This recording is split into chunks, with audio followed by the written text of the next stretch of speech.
18. Tumayo at magtayo. Sa Tagalog. Tumayo at magtayo. Arise and Build. build. Kaya nga tumayo at magtayo sa Tagalog. Oo. At napakaganda ng talata na yan. Hamon para sa atin. Ang totoo, ang konteksto nito, ang libro ni Nehemiah po ay para sa mga leader. Pagka kayo ay nag-aral patungkol sa libro ng Nehemiah, ito po ay kumbaga sa Bible School, ang libro ni Nehemiah, isa sa ginagamit nila para ang isang lingkod ng Panginoon ay makaunawa ng plano ng Diyos sa atin. Napakahalaga po niyan. Bakit kaya dumating sa point na kailangan mangyari sa kanila yan? Samahan niyo po ako sa puntahan po natin yan Nehemiah.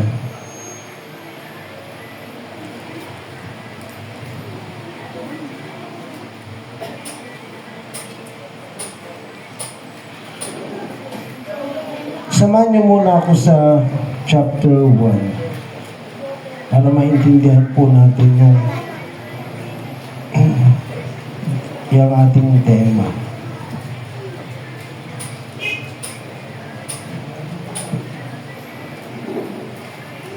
Naligid. Ito na ang cellphone ang gagawin. Wala bang ilaw dyan? At itong cellphone kasi merong ilaw. Ayan. Mas maliwanag po. Pasensya na po kayo kasi senior na po ang inyong pastor. Medyo malabo na po ang aking pagbasa. Sa verse 1, sabi niya, ito ang kasaysayan ng mga nagawa ni Nehemias na anak ni Akalias. Noon ay ika-9 na buwan ng ika-20 taon ng paghahari ni Artaxerxes. Ako si Nehemiah ay nasa lungsod ng Susa, ang kabiserang lungsod. Si Nehemiah po ay cupbearer ng hari. At dumating ang kanyang kapatid na si Hanani. So, tinanong niya, kumusta na ang Jerusalem? Kaya dito, dumating ang kapatid kong si Hanani, kasama ang isang pangkat na mga lalaki mula sa Juda. Kinumusta ko sila tungkol sa Jerusalem at sa mga Hudyong nagbalik sa Juda mula sa pagkakabihag sa Babylonia. Sumagot sila, kawawa naman sila roon. Hinahamak at nilalait ng mga dayuhan nakatira malapit doon. Sinabi nila na wasak pa ang mga pader ng Jerusalem at ang mga pintuan ng lungsod ay hindi pa nagagawa mula ng sunugin iyon. Nang marinig ko ito, si Nehemiah po, nang marinig niya ang bad news kasi sa kanila yun, na ibinalita ng kanyang kapatid sa kanya. Tingnan po niyo ang isang lingkod ng Panginoon kapag ka nakarinig ng mga bagay na hindi maganda patungkol sa kanyang kapatid. Kaya nga, napakahalaga nito sa panahon natin ngayon, especially po sa mga Kristiyano, sa mga pastor, dahil ako naniniwala ko na hindi darating si Jesus hanggat ang iglesia ay divided. Hanggat ang iglesia ay wasak. Hindi darating ang Panginoon hanggat ang church ng ating Panginoon ay hati-hati. Kaya nga, nakalulungkot na dahil maraming mga denomination at mga churches ang hindi nila naiintindihan na sila'y nag-aaway-away dahil sa mga doctrine, na mga doktrinang hindi naman magdadala ng kaligtasan. Example, divided ang churches dahil sa doktrina ng iisang Diyos at merong tatlong persona at iisang Diyos. Yung one God sa Trinity, magkalaban yan. Sino ba ang mga one God? Mga INC. Sino mga Trinity? Mga Protestant kasama ang Roman Catholic dyan. Pero yung 3-in-1 na yan, lalong nagkagulo nung nagkaroon ng 1-in-3. Meron kasing oneness na merong isa pero meron tatlong manifestation. Sa Trinity naman, meron tatlong persona na merong isang Diyos. At ang isang issue na meron lamang isang Diyos, kaya hindi dapat maging Diyos Jesus. Kaya ang doctrine kailangan, kung isa lang ang Diyos, dapat si Jesus hindi tanggaping Diyos. So, merong naniniwala na isa lang ang Diyos, ang Ama, at dapat tao si Jesus. So, yan yung mga doctrine sa loob ng mga denomination at churches o religious sa loob ng Kristyanismo na nag-divide sa katawan ng Panginoon. Now, ang tanong, kung ako ba'y maniniwala sa isang Diyos, maliligtas ba ako?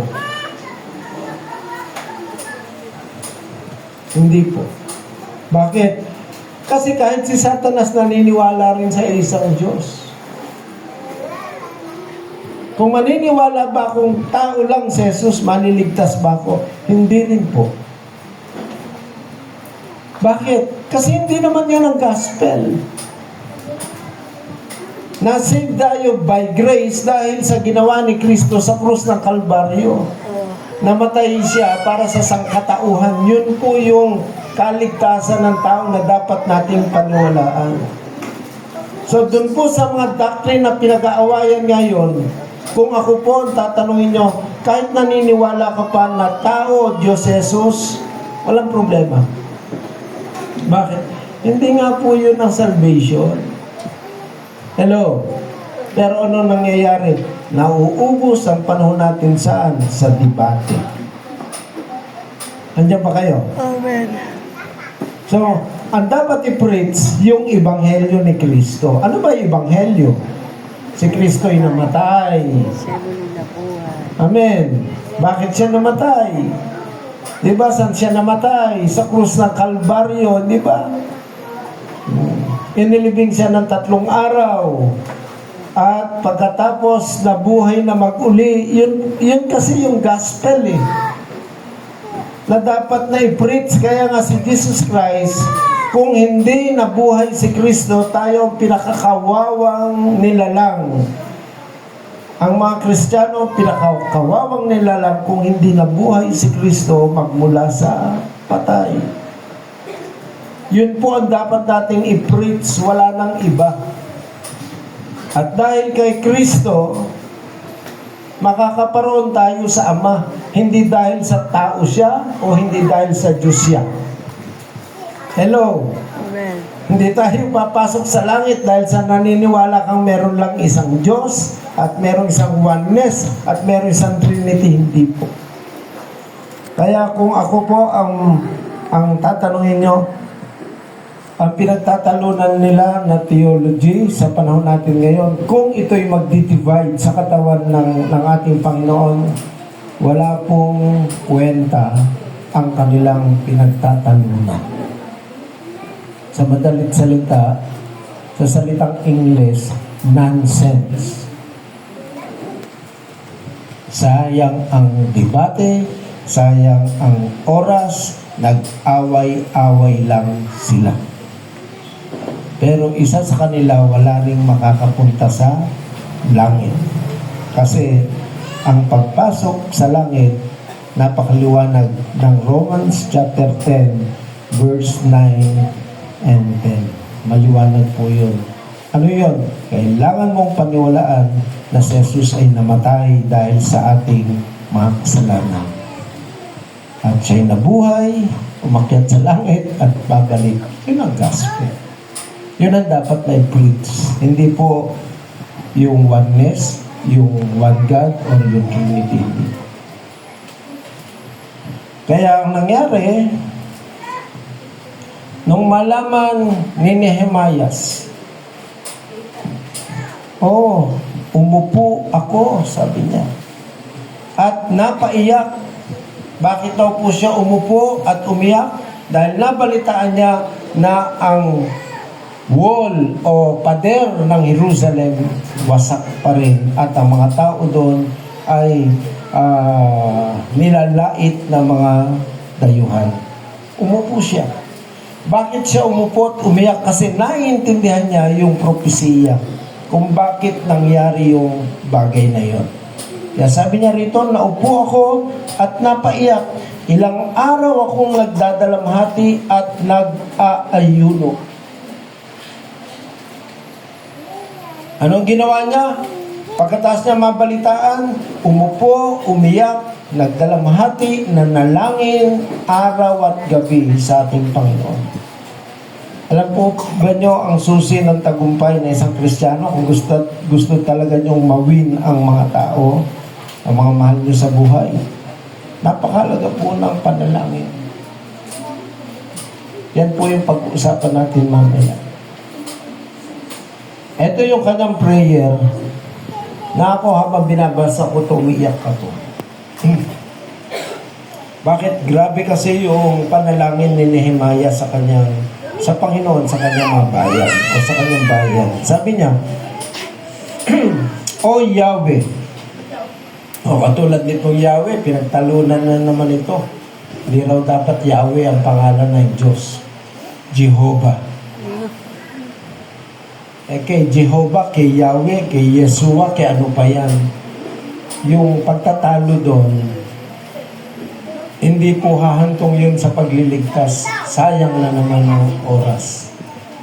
Basta dito sinasabi natin, O Yahweh, pinapakita niya na meron lamang po tayong sinasambit na Diyos. Kaya sabi niya, O Yahweh, Diyos ng kalangitan, kayo'y dakila at nanginginig kami sa takot sa inyong presensya. Matapat ninyong tinutupad ang inyong tipan at wagas na pag-ibig sa mga nagmamahal sa inyo at tumutupad ng inyong mga utos. Ano po yung prayer ni Nehemiah kapag ang tao ay tumutupad sa utos ng Panginoon? Mapagmahal ng Diyos at mapagpala. Pagmasdan ninyo ako, sabi niya, at pakinggan ng aking panalangin. Nananalangin ako sa inyo araw at gabi para sa bayan ng Israel na inyong lingkod. Inaamin ko pong nagkasala kami sa inyo, ako at ang aking mga ninuno. Ngayon po, ang mga Kristiyano, pagka nagkasala, okay lang, baliwala. Kasi sabi nila, we are now saved. Okay lang, kahit magkasala tayo ng paulit-ulit, okay lang. Bakit tapos na? Na tayo'y sinave ng Panginoon. Kaya yung iba, ginawang lisensya, Grace. ang grace para magpatuloy sa pagkakasala. Ay nakakahiya sa Panginoon. Nakakahiya po sa Panginoon. Kung gagawin natin lisensya, ang biyaya para po ipagpatuloy lang ang ating kasalanan. Kaya nga sabi nga namin sa Kristiyano, merong dalawang klase kasi ng kasalanan yan. Yung sin of commission at saka sin of omission. Yung sin of commission, ito yung intention mo talaga. Pero pinag-aaralan ko kasi yung sin of omission, sabi sa Bible School, ito yung unintentional. Yun daw hindi mo sinasadya. Hindi. Alam mo rin na sinasadya mo yan. Bakit kasi? Yung sin of commission, yung kasalanan, alam mo talagang kasalanan yan. Pero yung sin of omission, yung alam mong tama na dapat mong gawin, hindi mo ginawa. Kasalanan pa rin yun. Halimbawa po, ang pagbabasa pa ng Biblia, tama o mali? Tama. Hindi mo ginawa. Ano tawag doon? O hindi nagkasala kayo ng sin of omission. Yung bang pagpunta sa fellowship, tama o mali? Tama. Hindi mo ginawa. O, ngayon ang tanong, intentional ba yon o unintentional? Linggo ngayon di ba?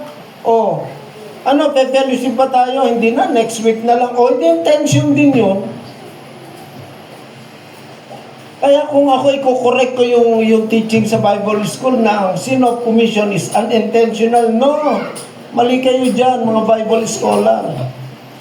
Kasi ang sin of commission, pwede rin maging intentional yan. Hello? Oh.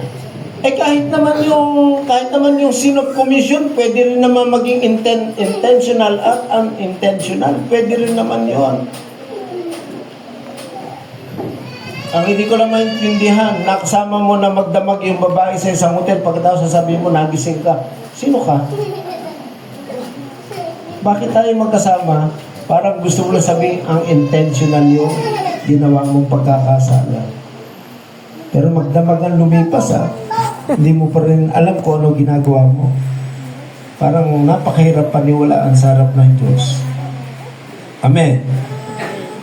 Tama ba magbigay? Dapat magbigay. Pag hindi ka nagbigay, yun, sin of omission.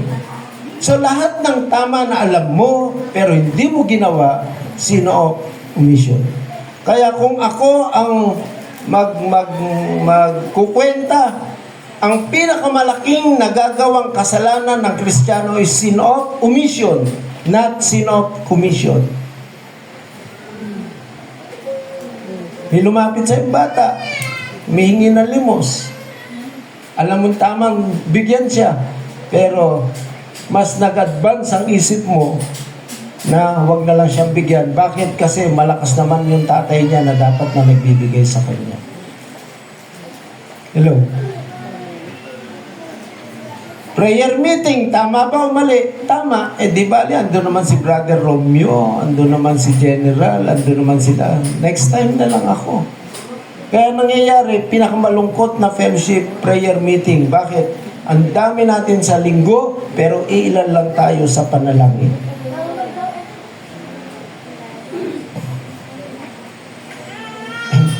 Pastor, wala po kasing schedule. Mabigat pagka sinabi natin yun. Dahil hindi naman totoo talaga yun. May kasabihan nga po ang Tagalog, kapag ka gusto may paraan, pero pagka ayaw, maraming dahilan. Hello? Basta masasabi ko, kung alam nyo tama, gawin nyo. Bakit? Kasi meron pagpapala ang Diyos sa bagay na bawat desisyong gagawin nyo. Palakpakan natin ang Panginoon. Now, sabi niya rito, pagmasdan ninyo ako at pakinggan ang aking panalangin, nananalangin ako sa inyong araw-gabi para sa bayan ng Israel. Kaya nga ang prayer, napakahalaga, panalangin ng bayan. Lalo na ngayon, ipag-pray nyo. Bakit? Divorce na po si BP at saka si President. Saan sila nagsimula? Sa unity. Yun ang kanilang plataforma, pagkaisahin, pero sa bandang huli naghiwalay din.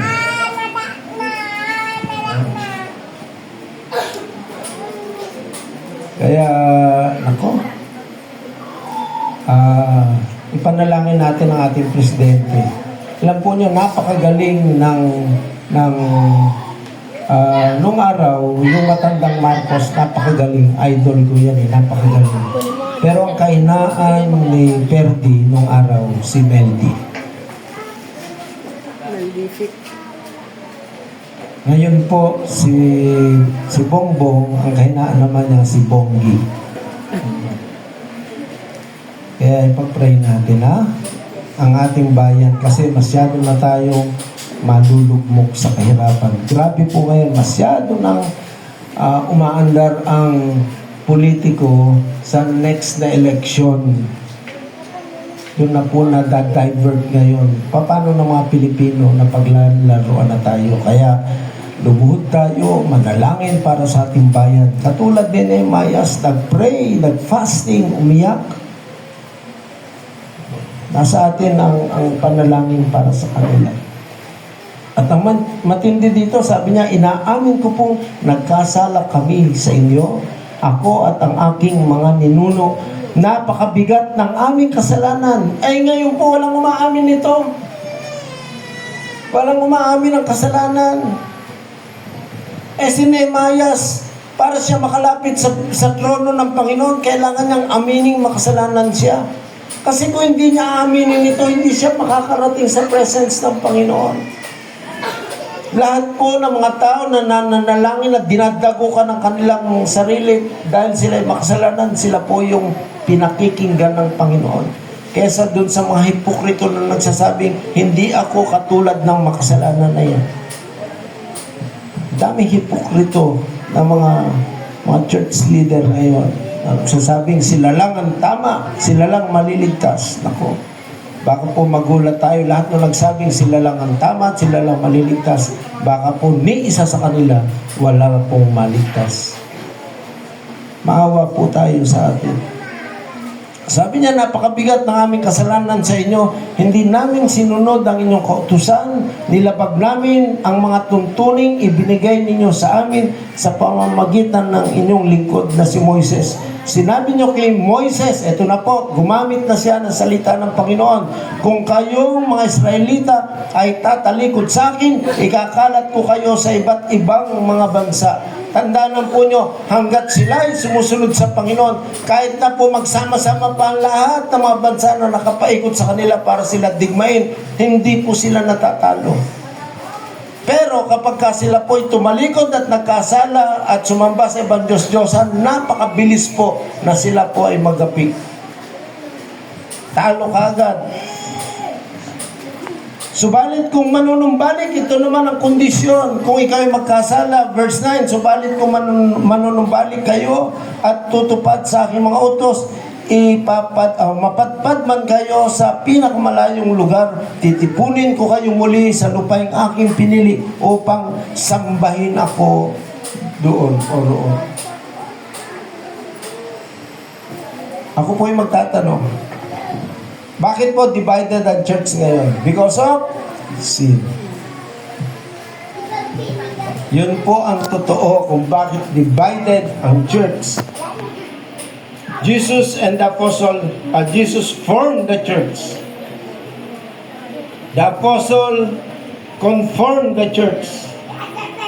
Pero ang totoo, the Vatican disformed the church. And the Protestant reformed the church. Bakit? Kasi sila yung nagsabing, the just shall live by faith. Bumalik tayo sa pananampalataya. Ni-restore ulit nila ang faith. Pero anong ginawa ng Roman Catholic? Pinaka-worst na gera na naganap sa kasaysayan ng mundo, hindi gera ng bansa sa bansa, kundi gera ng Protestant at ng Roman Catholic. Pinaka-brutal. Basahin po niyo ang kasaysayan. Pinaka-brutal.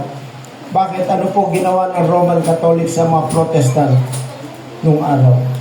Buhay na sinusunog, nilalagari, magmula ulo hanggang paa, hinahati. Ang mga babae, nire-rape.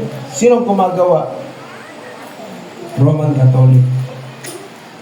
Grabe yung ginawa nila. Bakit? Anong pinagawa yan? Faith. Kasi gusto ng Roman Catholic sila lang. Hindi naman yun ang tunay na church. Bakit? Dahil ang tunay na church, mapagmahal. Sabi nga ng Panginoon, ibigin niyo yung kaaway, hindi patayin ang kaaway. May tatago ba nila ang pinaka-brutal na gera na naganap sa Vatican at saka sa Protestant? Hindi niyo may tatago yan. Bakit? History na yan. Ngayon, nauulit. Sa Pilipinas, grabe. Sa Pilipinas po, grabe. Bakit sa palagay nyo yung nangyayari kay Buloy? Hindi ito trabaho ng religious war? Maraming hindi nakakaalam sa inyo. Ang persecution kay Buloy ngayon ay persecution ng church. Labanan ito ng ibang mga denomination.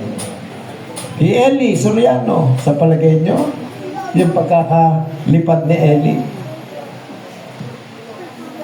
ay hindi ito kagagawa ng religious war.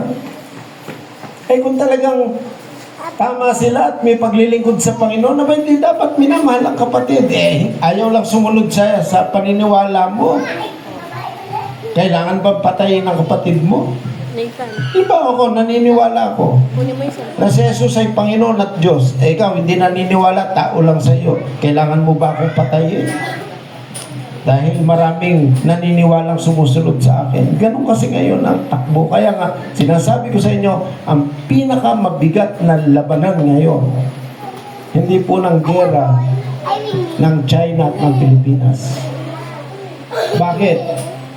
Ito po tandaan ninyo. Pag nagkaisa ang church, kahit na magkaroon pa ng gerang pangatlo na pangdaigdig, darating at darating pa rin si Kristo. Bakit? Sinabi ng Biblia na sign ang rumors of war. Sign yan eh. Oh.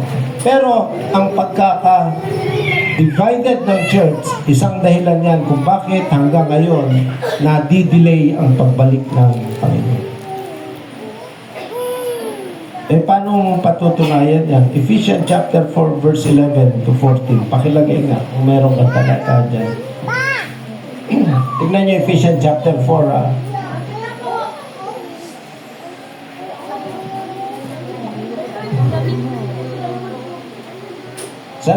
Sabi niya dyan, at pinagkalooban niya ang mga iba na maging mga apostol, at ang mga iba'y propeta, at ang mga iba'y ebanghilista, at ang mga iba'y pastor at guro. Now, ngayon daw panahon natin, ilagay mo muna doon at ipapaliwanag ako. Ngayon daw panahon natin, wala nang apostol. Wala na din daw propeta. Ang meron na lang daw, ebanghilista at pastor at guro. Pero yun daw, apostol at propeta, wala na. Now, ang tanong, bakit wala na ang apostol at ang propeta? Kasi sa fivefold ministers, yung apostle at prophet kasi, merong direktang pakikipag-ugnayan yan sa revelation ng Panginoon. Kaya, pagka naniwala ka dyan, dapat maniwala ka na ngayon ay nakikipag-usap pa rin ng audible ang Diyos. Ano ibig sabihin nun? Ang Panginoon, pwede ka pang kausapin. At may tinig kang maririnig. Yan kasi, napakahirap mong patunayan yan. Napakahirap mong patunayan. Yung propeta, napakahirap niya. Kasi ang propeta, dapat magpre-predict ka ng pinasasabi ng Panginoon sa iyo at magpre-predict ka ng sasabihin mo na gagawin naman ng Panginoon para lumitaw na totoong propeta ka. Ngayon, instead na apostles at prophet, pinalitan na lang nila ng salitang messenger or sugo. Mas madali kasing i-prove yun eh. Ano yun? Hindi nyo ba alam pag tinawag kang sugo, dapat apostol ka?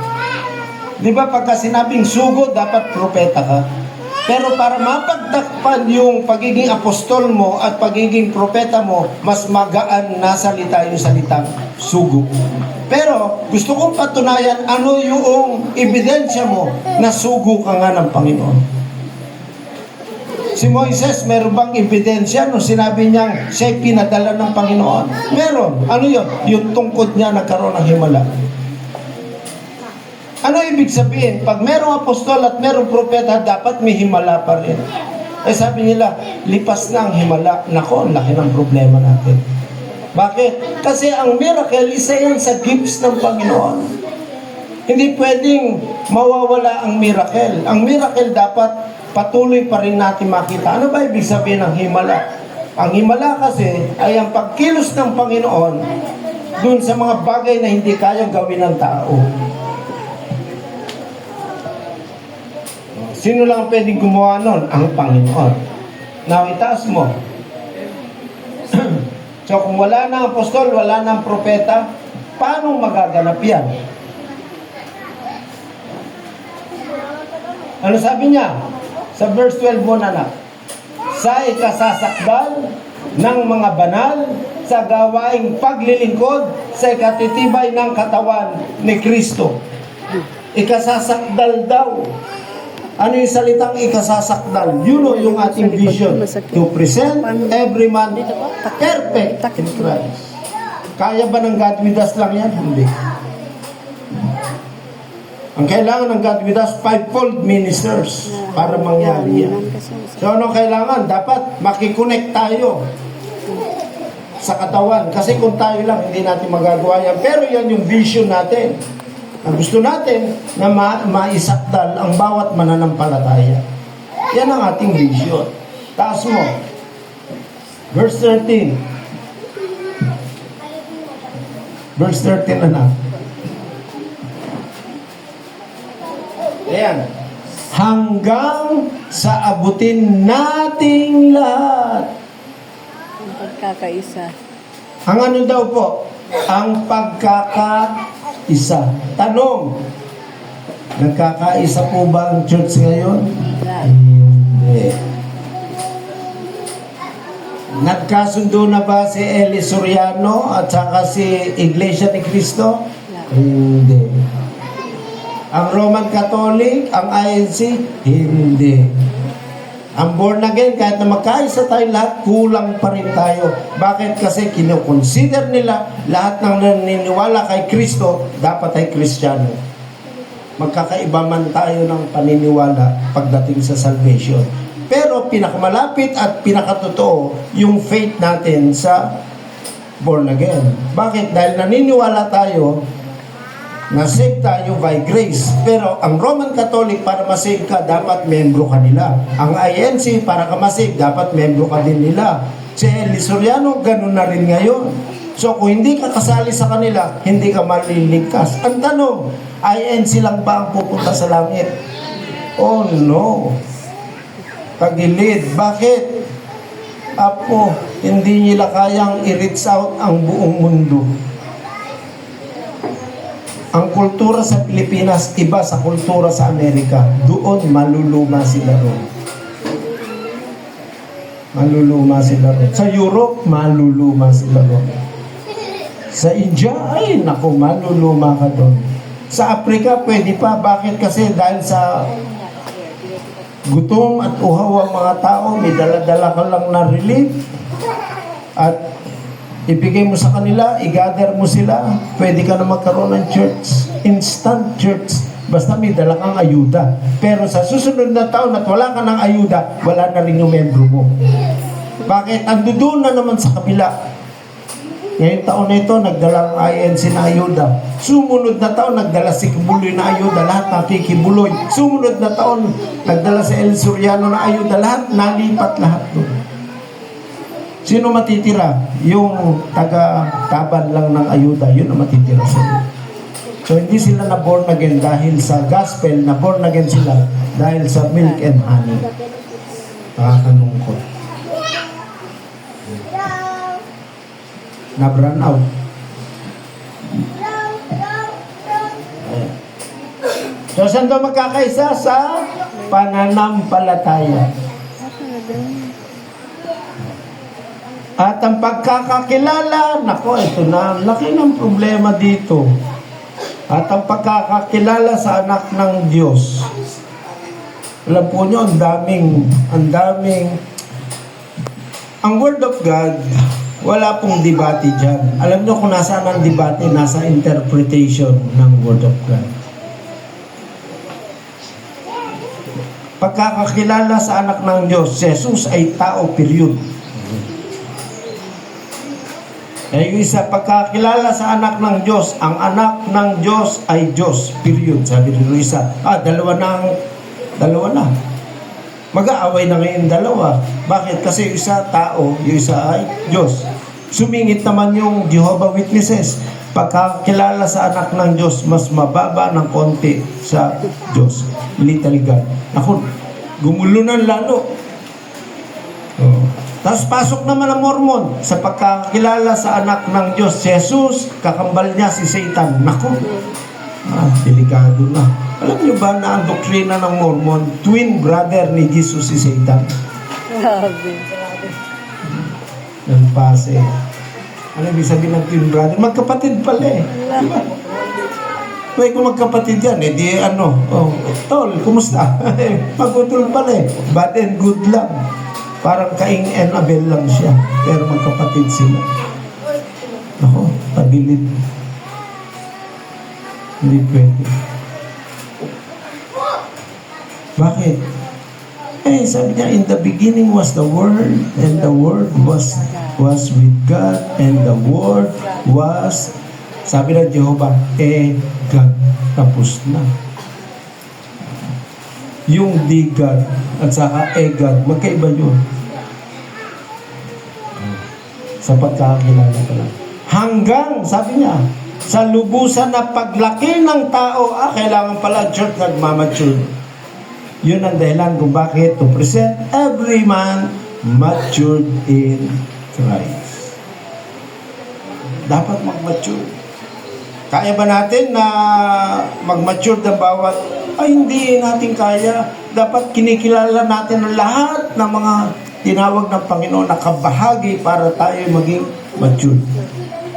Amen. So, ang God with us ay hindi siya ang nag-iisang church. Tayo ay integral part ng isang katawan ni Kristo. Tayo po'y bahaging, mahalagang bahagi sa katawan ni Kristo. Kumbaga sa kamay, ang God with us nasa hinliliit, maliit lang tayo. Pero kahit maliit yan, importante yan. Bakit? Sabi nga na Ilocano, naggatilda italapayag mo, ang gagamitin mo yung maliit na daliri mo. Hindi itong malaki. Kikit. Kasi ito lang yung pwedeng pumasok sa tenga mo. Di ba? Kaya pinaka-importante. Kaya sabi ng mga Ilocano, bakit tenga lang ba pwedeng kalitiin ng hindi liit o reagumit? Kaya nagagamit siya. Kaya ako sinasabi ko ang God with us ay tayo ay mahalagang bahagi at kinoconsider ko ng God with us ay isa sa pinakamaliit na bahagi ng katawan ni Kristo. Okay na. Basta mahalaga, nasa katawan tayo ni Kristo. Ikaw nga, ang bahagi ng pinakamalaki, inutil ka naman. Ako, useless. Diba? Hanggang sa sukat ng pangangatawan ng kapuspusan ni Kristo. Taas mo pa. Ayan o. Upang tayo wag nang maging mga bata pa. Bakit? Yun daw po mga bata, sila yung away ng away. Mga Kristiyano, hindi nakikipag-away. Kaya nga yung division sa loob ng simbahan, pag nakita nyo na meron division, karnal daw yan. Sinong karnal? Yung mga bata. Kaya yung mga matured in Christ, sanay na sila. Basta lipat ako sa kabila. Wala pa kayo sasabihin. Wala, gusto mo. Pastor, magtatag kami ng ibang okay. Go. Kung saan kayo masaya, suportahan ka. Kasi doon ka masaya. Ano ang gagawin ko? Ayaw na nga sa ano ang gagawin mo? Bakit? Kasi ayoko naman maging bata at makipagtalo at makipag-away ka sa iyo. Nagmamature tayo na napapahapay dito't doon, kung saan ka hinipan ng hangin, doon ka pupunta at dinadala na magkakabila ng lahat na hangin ng aral. Bagong aral. Bago yun, doon tayo lahat. May bago na naman. Alam nyo ba, bawat panahon may bagong aral. Panahon ni Benihin, naghahampas ng jacket. Lahat ng pastor naghahampas ng jacket. Panahon ng bugan. Lahat nagbubugahan. Sa Mindanao, meron ngayon. May slave. Lahat ng mga followers na. Ayan. Wala. Gesture na yun. Anong magagawa natin? Yun ang kanyang style. Diba? Maraming gesture. Si Smith naman, sinusuntok niya naman yung instead of pray over or laying on offense, suntukin ka niya. Dapat di ka naglilihin sa tinutulak niya. Kasi ang revelation sa kanya ni Lord, yun daw yung dahilan kung bakit ka nagkasakit. Yan ay kagagawa ng Espiritu. Kaya pagka merong sakit, nagagalit siya sa Espiritu ng demonyo, kaya sinusuntok niya. Eh, pag sinuntok naman niya, gumagaling. O edi, lahat na lang nalalapit sa kanya, sinusuntok na niya. Eh, sabi ni Lord, suntukin mo. Sabi niya, di suntok. Kaya nung panahon niya, lahat ng followers niya, nanununtok din. Ako, hirap nun. Mabuti na lang sa panahon natin ngayon, wala nang nanununtok na. Walang gesture. Sa pamagitan ng mga daya ng mga tao sa katusuhan ayon sa mga lalang ng kamalian. Kaya ang church ngayon dapat aware tayo sa iba't ibang teaching at doktrina. Yan sinasabi nga, nakikipag-away sa debate. Bakit? Nonsense lang yan. Walang nanalo sa debate. Mag-preach na lang tayo ng gospel. Kaya, itong si Nehemiah ay nanalangin sa Panginoon. Inamin kaagad yung kasalanan, hindi nagbintang ng kasalanan. Inamin niya kaagad at pagkatapos ng aminin, sa kanyang prayer, doon sa dulo, humingi siya ng panalangin sa Panginoon na paboran siya ng hari. Kasi, ang desire ng heart niya, tumayo yung wall. Kaya pagdating natin doon sa chapter 2, kung babasahin niyo yung verse 1, panahon para magdala siya ng wine sa hari. Ang problema, yung mukha niya, it's very sad. Sabi na hari sa kanya, bakit malungkot ang mukha mo? Ay magsaserve siya. Ang totoo sa panahon nilang noon, pagka ikaw ay lalapit sa hari, dapat hindi malungkot ang mukha mo. Pwede mong ikamatay yun. Pero si Nehemiah, malungkot siya. Sabi niya, paano ako magiging masaya, mahal na hari, kung ang aking mga kababayan ay nahihirapan? May point siya eh. Kaya naiintindihan siya ng hari. O ngayon, sabi ng hari sa verse 2, kukwento ko na lang, mahaba yun. Tinanong siya na hari, anong gusto mo? Wow, pinakamagandang narinig ni Nehemiah nung siya lumapit sa hari, sabihin ng hari sa kanya, anong request? Sabi niya, pupunta ako ng Jerusalem. Bakit? Itatayo ko. Ay sabi ng hari, ang galing ka agad ng hari. Dahil katabi yung reyna. Okay, kung pupunta ka doon, ilang araw ka doon? Di ba? Bakit? Abay, pag nagpunta ka doon, dapat tapusin mo. Kaya nga tayo, sa ating misyon, sa bawat trabaho natin, dapat alam natin yan. So, ang isang Kristiyano, isang leader, napakahalaga yung pangitain. Importante yan. Meron kang vision. Sa atin sa God With Us, ang inyong pastor, hindi ako tumitigil ng paghingi sa Panginoon ng mga bagay na gagawin niya sa ating iglesia. Lahat sinusubukan natin. Noon, ang problema nyo noon, church, paano wala tayong simbahan? Paano wala tayong pondo? Bakit nga walang pondo? Kasi localized tayo. Tapos ni-review ko yung pagkaraing report. Alam nyo ba na, tingnan nyo, bibigyan ko kayo ng idea. Meron tayong kulang-kulang 27 na local church. At ang outreach natin is more than 60 outreach. So yung 27 na nagre-report sa akin, kasama sa report nila yung kanilang mga outreach. Yung kanilang attendance, yung kanilang trabaho, yung kanilang financial status, kasama yan sa report. Pero lahat ng mga churches, doon sa local church, nakikita ko may pera. Pero pagdating ng katapusan, walang pera. Meron naman offering, meron naman nag-pledge, meron naman mga nagsusupport. Pero bakit pagdating ng katapusan, walang pera? Ay di, pinag-aralan ko mabuti. Nakita ko ng pinakamalaking gastusin ng lahat ng simbahan natin ay nauuwi sa Happy Fiesta. Ano yun? Kainan. naubos ang pera ng ating mga lokal. Puro na lang food allowance, merienda, happy family day, every first Sunday of the month. Ang daming handa, nung pala lahat ng inahanda, hindi dala-dala, pondo.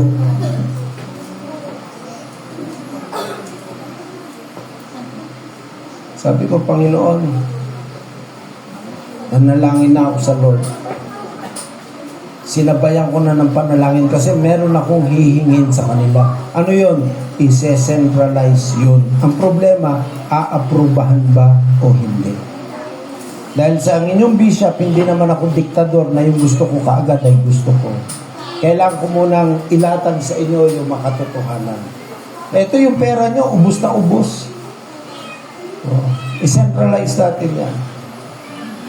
Ang daming may ayaw, ang daming, o sige, kung ayaw niya, di okay lang ako. Kung ako naman, yung report niyo sa akin, kontento na ako dun. Pero, huwag kayo magre-reklamo kasi tuwing meeting na lang, hindi mo Pastor, kailangan po namin ng ganito. Kahit na bigay ka pa ng bigay, kulang pa rin. Sinentralize ko yun. 30%. Ang unang project, church ni Pastor Aloni. Ano nangyari, Brother Ray?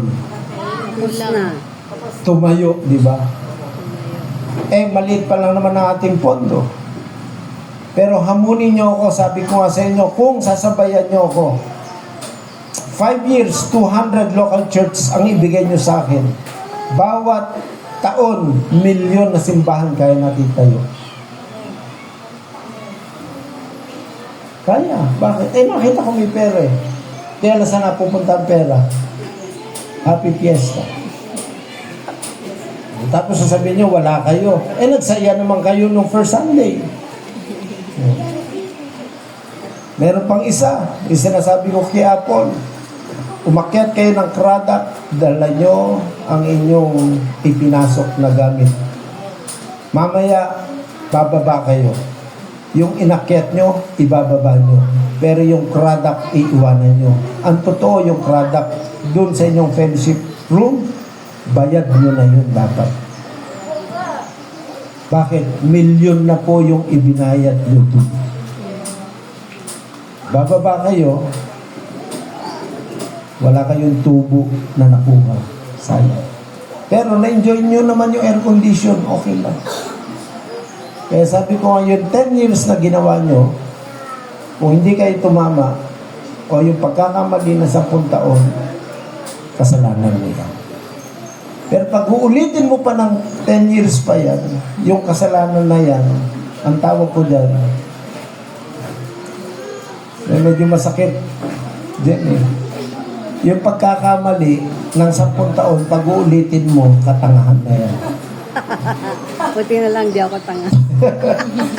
Bakit nga? Di ba 10 years na nasayang, tapos ulitin mo?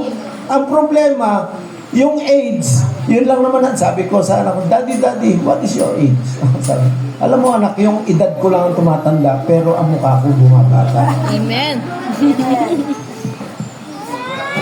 Kaya lang, niloloko ko ng bata eh.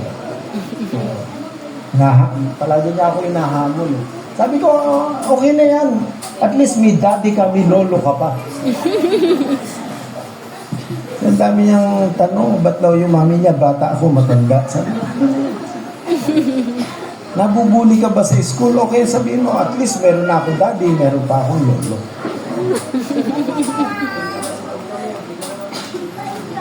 Kaya, hindi na natin pwedeng ibalik. Apple, yung 10 years na hindi na pwedeng ibalik. Pero ano pwede natin gawin? Pwede natin umpisahan. Ano yun? Kaya nga, arise and build. Ang sarap magbigay ng pera pang project sa sarili mo na nakikita mo. Wow, ang ganda. Next month ka, kung gusto nyo, padiran nyo yun, pwede, inyo na yun eh. Diba? Kung gusto nyo, i-tiles nyo yan, pwede nga eh. Kung gusto nyo, pa-aircon nyo yan, kahit na anong klaseng air condition, pwede, inyo na yan. Ito sa Craddock, hindi sa inyo.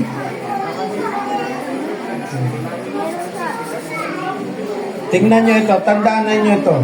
lalong lalaki ang gawain ng Tuguegarao ngayon. Ang sarap maglingkod ng merong direksyon.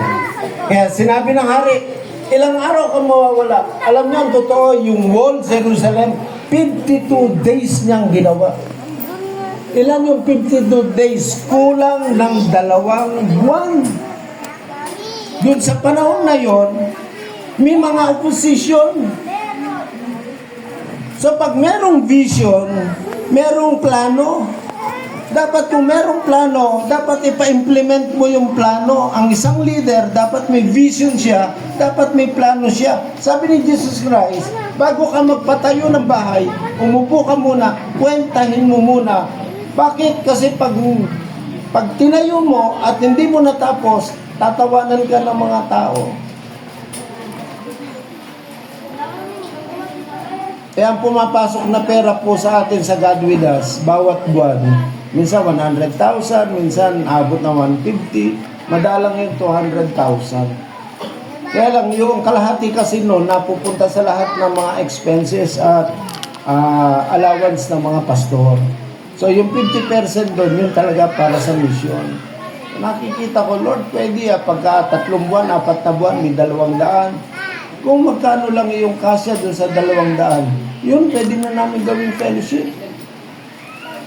Tumayo ako sa alis sa ngadanan church natin. Sabi ko, Ate Ruping, etong building nyo, magkano ito? 3 poste po Sabi niya, Pastor, nag-start kami ng 50, pero lahat po yan, 75,000. Ganon. Pwede na pala yung 3 poste ay 75,000. Ibig sabihin, kung maglalagay pala ako, dodobling ko ng 150, ay di, okay na. Sabi niya, Ate Ruping, opo, Pastor, kasi 75 lang yan Ay di, sosobrahan ko na. So, hindi lang 150, yung original kasi 150, gawin ko ng 200. Pero sabi naman ni Pastora, Pastor, kailangan namin ng kuryente, ng tubig, etc. Kulang. O di dinagdagan pa natin ng 50. Kaya lang yung 15 dinagdag ko, pang tiles ng isang church natin. Kasi meron tayo sa church, ang naipangako ko naman ay tiles. Ang kailangang tiles niya nasa 800 pieces. Di malaki-laking pera ang kailangan nun. Kaya sa September, dapat makabili na ako ng tiles. So, nag-iipon tayo. Sabi ko, ceiling. Tiles, ceiling. Di, ang ganda na. Di ganun din sa inyo. Pagdating ng ilang panahon, ceiling naman, tiles naman. Diba? Kaya, pagka talagang maganda na ang ating flow ng ating simbahan, kahit ng lupa po, makakabili na ang God with us Church. Amen. Amen. Bakit? Kasi pinagsama-sama natin. Ang naging sekreto ni Nehemiah nung inilatag niya sa kanyang mga kasamang Hudyo ang kanyang plano. Target, 52 days na gawa po niya. Bakit? Kasi sila po ay tumayo, nagkaisa, at itinayo ang wall o pader ng Jerusalem. Ang mga Kristiyano po, kung may pagkakaisa tayo, tatayo yan. Ang God with us, tatayo yan. Sabi nga nila, sige. Nagagawa na natin. Ang totoo po, mabilis ngayon ang pagdami ng ating local fellowship. Katulad, ngayon po ay opening ng isang church natin sa Dilasag. Doon sa Maligaya, Barangay Maligaya, Dilasag. Ngayon ang opening ng kanilang bahay panambahan. Kaya yung mahigit 1 buwan na mission natin sa Dilasag, 3 fellowship po ang naitayo kaagad. Ang galing. Ang dali pala magtayo, basta willing lang talaga ang mga lingkod ng Panginoon na humayo at mag-full time. Mabilis. Kaya nga target namin ngayon yung buong coastal ng Aurora. Kasi po tingnan nyo yung aking kaisipan. Bakit ang Aurora po ang target natin ngayon? Sa Pilipinas po meron lamang 3 mahalagang highway. Philippines. Sa Philippines. Number 1, Ilocos Highway. Number 2, Cagayan Valley Highway. Then number 3, Aurora Highway. Yung pong dalawa parehong coastal. Alam nyo ba na pagdudugtungin ang Ilocos, Santa Ana, Cagayan to Isabela? Alam nyo ba na magkakaroon din kami ng patapat dyan sa Palanan? Magkakaroon din yan. Kaya sabi ko nga sa mga missionary natin, last 7 years ago, nung pumasok kami doon, na nag-survey last 7 years ago, nung pumasok kami sa Dilasag, ang Dilasag Beach po wala pa. Anong ibig ko sabihin wala pa? Wala pang resort. Nung umikot kami dyan, walang resort sa Dilasag Beach. Pero nung bumalik kami after 7 years, ngayon, umikot kami, puno na po ng resorts and cottages ang Dilasag. 7 years lang. Sabi ko, kung babalik pa tayo after 7 years ulit, saturated. Ngayon tayo dapat lumarga. Bakit? Kasi kung hindi tayo babangon at hindi tayo magtatayo ng maraming mga gawain at bukas pa, kumbaga virgin forest pa kasi Sierra Madre dyan eh. Ngayon natin samantalahin. Kaya kung gusto nyo mag-mission doon, kagagaling ko lang ng Patapat. Kahapon, kagagaling na 2 days and 2 nights kami hanggang doon sa Burgos, na masyal kami, saturated. Ang dami na simbahan, kabi-kabila. Mga cult, totoo at hindi, naglipanan. Lalo na sa Cagayan Valley, etong ating Cagayan Valley, lalo na ito. Halos bawat kanto dyan, may simbahan. Doon po, wala pa. Kumbaga, ang sarap magbukas ng gawain sa Aurora Province. Pero para mangyari yun, kailangan sama-sama tayo magtayo. By faith. Kaya yung pinadala natin doon, by faith. Sabi ko, sarap maglingkod sa Panginoon nang wala kang inaasahan na tulong sa tao, kundi tulong na manggagaling sa Diyos. Bakit? Imposible na maitayo ni Nehemias at ng kanyang mga tao ang Wall of Jerusalem sa 52 days kung hindi sila tinulungan ng Panginoon. Imposible. Basahin niyo yung kasaysayan. Grabe ang ginawa ng Panginoon. Bakit? 24 hours sila nagtrabaho. Anong ginawa nila? Ang unang-unang wall na itinayo nila, protection sa kanilang sarili. Hey Christian, ang unang-unang wall na dapat na itayo natin sa ating sarili ay yung pader ng ating Panginoon sa buhay natin. Sa Isaiah 49 verse 16, ilagay mo nga anak. Isaiah 49 verse 16.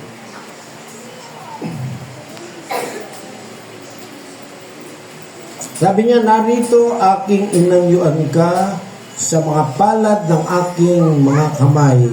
Ang iyong mga kuta ay laging nangasa harap ko. Ano ibig sabihin nito? Lagay mo nga sa King James Version o sa ibang English para maintindihan nila. Ayan o.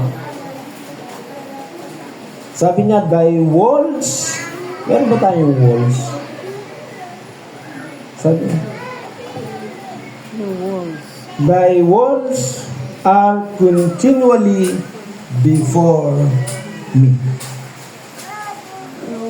Alam niyo, sabi ng Panginoon, ang nasa aking palad, walang sino man ang pwedeng kumuha.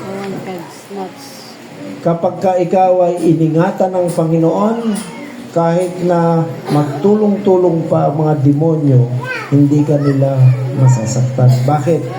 Walang weapon na pwede nilang likain laban sa atin. Wala.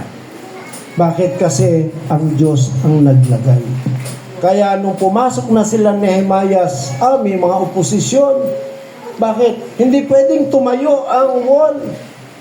Laban ba kayo sa hari? Sabi niya, itatayo niyo muli ang wall. Kasi alam nila na pag tumayo ang wall, yun kasi ay, kumbaga, depensa yun. Oh. Napakahalaga sa Jerusalem ng wall. Depensa kasi yun. Pwede kang magtayo ng kingdom ulit. Pero, tinayo ang wall hindi para magkaroon ng kingdom. Tinayo ang wall para magkaroon ng bahay-sambahan. Amen. Yun ang dahilan ni Nehemiah. Kasi sabi ng Panginoon, nung dinedicate nila yung templo na ginawa ni Solomon, ang panalangin ni Solomon, grabe. Sa lugar na ito, kung sila'y nagkasala at sa lugar na ito, humingi sila ng tawad, patatawarin mo sila. Kaya ang Jerusalem, mahalaga sa kanila yun. Bakit? Kasi andun ang presence ng Panginoon. Eh nung araw, ang panambahan sa Panginoon, geographical. Nasa isang lokasyon lang. Pero nung dumating ang ating Panginoon sa Kristo, grabe, sabi ng Panginoon, hinahanap ng Diyos ang tunay na mananambahan sa Kanya. Kahit sa panig ng mundo, pwede na natin sambahin ng Panginoon. Kaya sa panahon natin ngayon, hindi na geographical spiritual na ngayon. Bakit? Kahit nasa loob ng kwarto mo, at ikaw ay nanalangin at tumingin ng tawad sa Diyos, pwede ka na niyang patawarin. Bakit nangyari yun? Kasi binuksan ng Diyos ang pintuan ng kalangitan nung siya'y mamatay sa krus ng Kalbaryo. Binayaran niya na yung susi po. Diba? Nagpunta siya sa ilalim ng Hades, diba? At inagaw kay Satanas yung mga susi. Ay, walang nagawa si Satanas. Tinawagan niya. Kaya dito, pwede na tayong sumamba, pwede na tayong manalangin, pwede na tayong humingi ng awa sa Panginoon dahil saan man lugar, pwede na natin sampahin ang Panginoon. Pero binabalik ito ng mga kulto, ng mga religious. Ay, hindi, sa Jerusalem lang dapat sampahin ng Diyos. Sabi naman ng Islam, hindi, sa Mecca lang. Ipan. Ipan, inuman. Okay lang, hayaan nyo lang siya. Eh, sa Mecca, ang Diyos ba talaga sinasamba o yung black stone? Yung bang black stone na yun, Diyos ba yun? Yung black stone daw na yun, galing sa Diyos yun. Eh kaya lang, para yan ay sambahin mo, form of worship pa rin yan. Ang utos sa atin ng Panginoon, hindi dapat sambahin yan. Bakit? Ang Diyos ay Espiritu, hindi siya bato, hindi siya bakal, hindi siya kahoy. Ang Diyos ay Espiritu. Hindi, sabi nila, yan ay, kumbaga, representative. Oh, para mo na rin sinabi na okay na mga idols. Na representative, no? Isa lamang ang Diyos na nakaluklok sa kalangitan. Amen. Kaya, nagawa ba ni Nehemiah na itayo ang templo sa kanyang purpose? Yes. Tayo sa God with us. Kung may pagkakaisa po tayo at maliwanag ang pangitain natin at merong programang maganda, ay tatayo po ang God with us. And po, sa panahon natin ngayon, 15 years nyo lang. Ako po naniniwala na ang lugar na ito ginamit ng Panginoon sa restoration natin. Pero hindi ako naniniwala na dito tayo magtatapos. Amen. Amen. Pero kasi, ang blessing ito po Ako lagi kong sinasabi na kapag binuksan ng pintuan at tinanggap mo ang ibanghelyo ng Panginoon, iniiwan kasi doon ang kapayapaan. Sabi ng Bible, yung kapayapaan na yun hindi kayang ibigay ng mundo. Sa isang tahanan ng pinakamahalaga kapayapaan, hindi po pera. Ulitin ko hindi pera ang pinakamahalaga sa tahanan. Bakit? Bakit natin nasabi? Yung pera po kasi, ang hirap po nating i-define yung kasiyahan sa pera. Meron po kasi tao, konti lang ang pera pero masaya. Diba? Yung iba nga walang pera, masaya Pero yung iba, ang laki na ng pera, malungkot pa rin. Parang yung tao, sabi niya, Lord, kasi nagbibisikleta lang siya eh. Pumapasok lang po siya bilang janitor. Sabi niya, Panginoon, kung i-bless mo ako at ma-promote, hindi na po ako magbibisikleta. Willing naman po ako magbigay. Nakabisikleta lang yun, janitor lang. Nagbigay sa Panginoon. Bigla siya pinatawag ng manager na promote.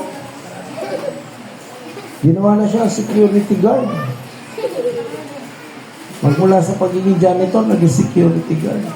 Nataas din ang sweldo. Yung bisikleta, naging motor.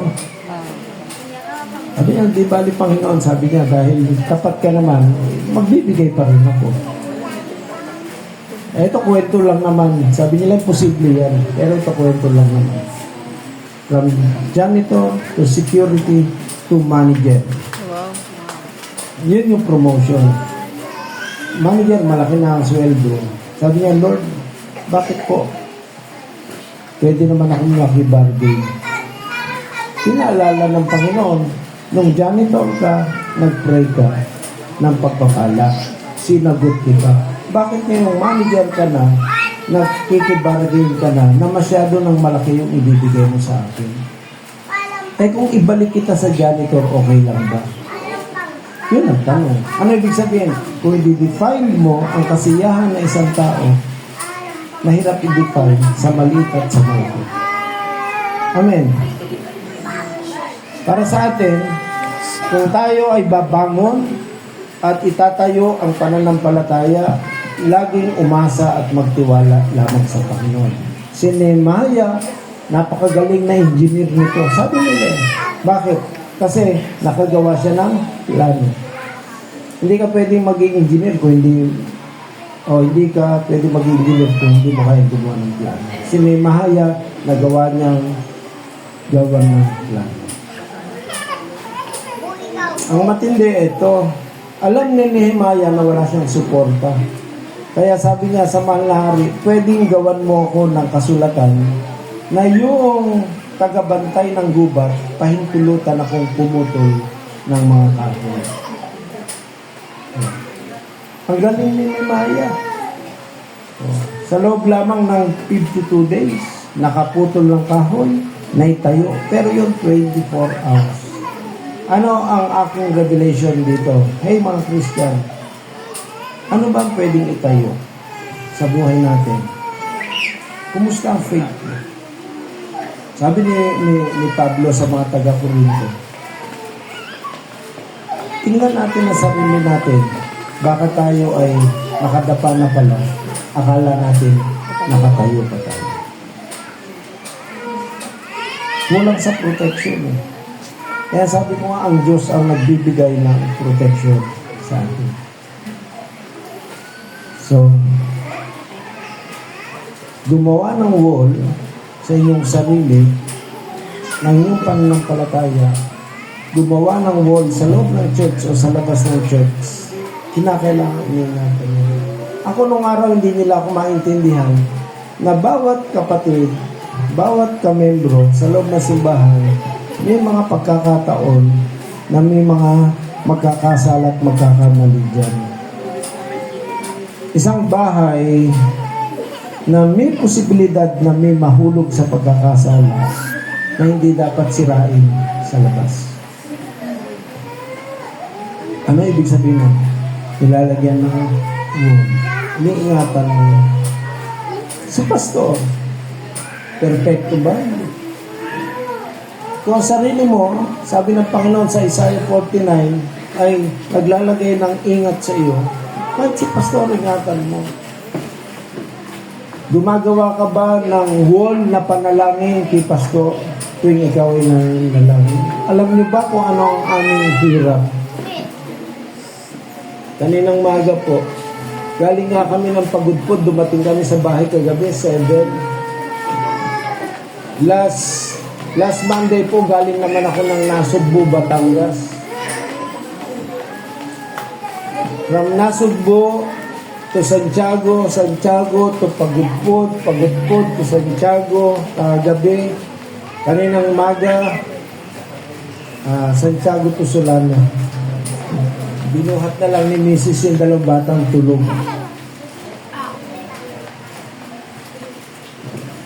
Kasi may unan naman dun sa higa sa likod.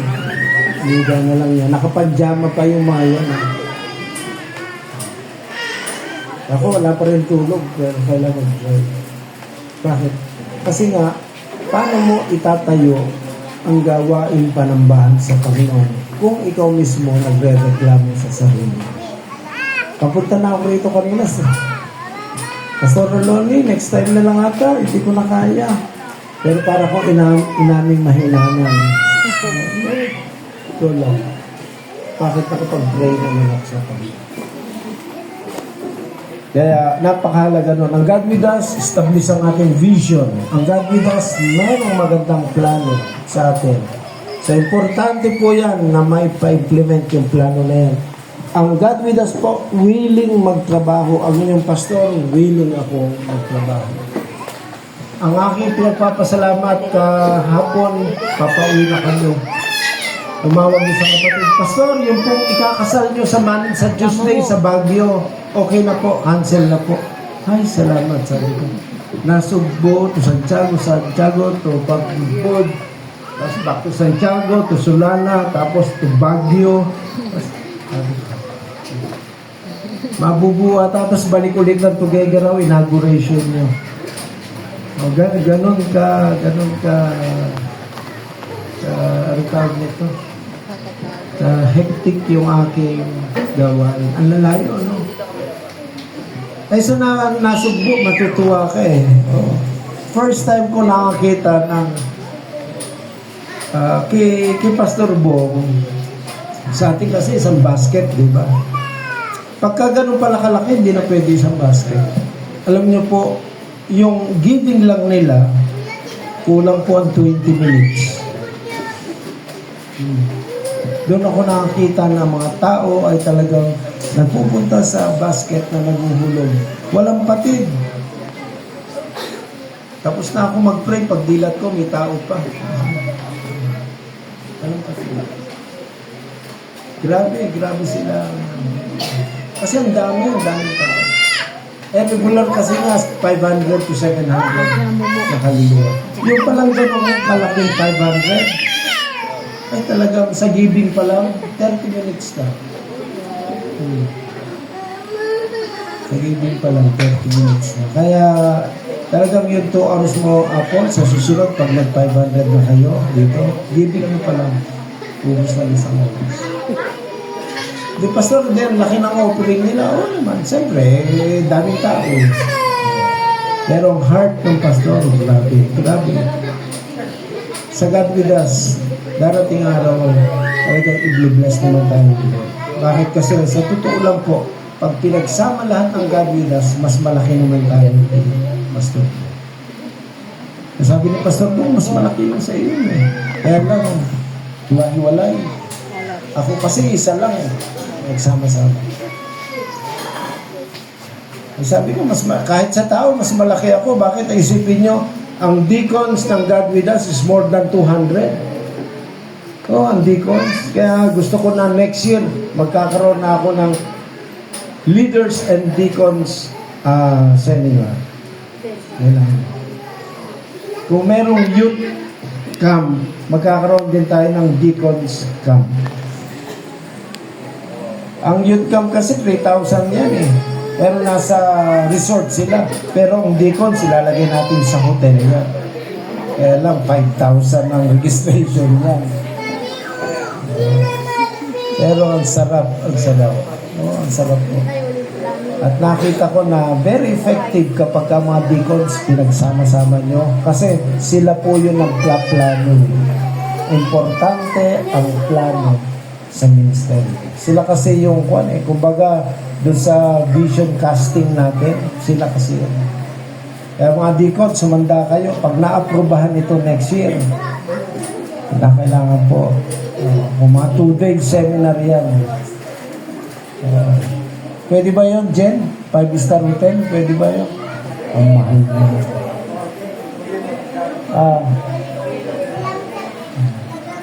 Kasi para sa kanya naman yan. Amen, ano?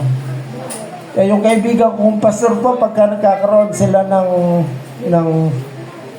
leaders and deacons meeting nila, nalulula ako sa kanila kasi pagka sila po nagmi-meeting, labas na po ng bansa Sabi, hindi pa namin kaya yan. Pagka nagmi-meeting sila, labas na ng bansa. Ang laki na rin kasi ng pondo ng simbahan. Pero kita po nyo, nagsimula sila sa maliit dahil tumayo at nagtayo, linis ng Panginoon. Kaya God with us, Sulana, tumayo at magtayo ng maraming ministeryo para sa Panginoon, pagpapalain kayo ng Panginoon. Amen. Kaya maligayang 15 anyos sa inyong lahat. At dumami pa ang inyong lahi. Marami pa kayo mga outreach. Ilang barangay ba ang Sulana? 39 yata. Ilan? 39? 39. Kailangan pa natin ng 39 na Jackie at Aribi para ang buong barangay ng Sulana ay tumayo. Diba? Pagka napuno na natin ang Sulana, matutuwa yan. Yung mga senior natin. Kasi, ang ginagawa na lang namin, ito yung aming suporta, go! Pagka tumayo yan, di ba? Yung pera natin, hindi na sayang. Willing tayo na mag-support basta para sa misyon. So, tayo ay tumayo at magtayo ng gawain sa Panginoon. Pero unahing bantayan ang ating katawan, ang ating iglesia, ang ating pamilya, ang ating hanap buhay para ang gawain ng Panginoon ay magtagumpay. Salamat po at magandang tanghali sa inyo lahat. Ulit po, happy 15 anyos sa inyo. Amen. Thank you.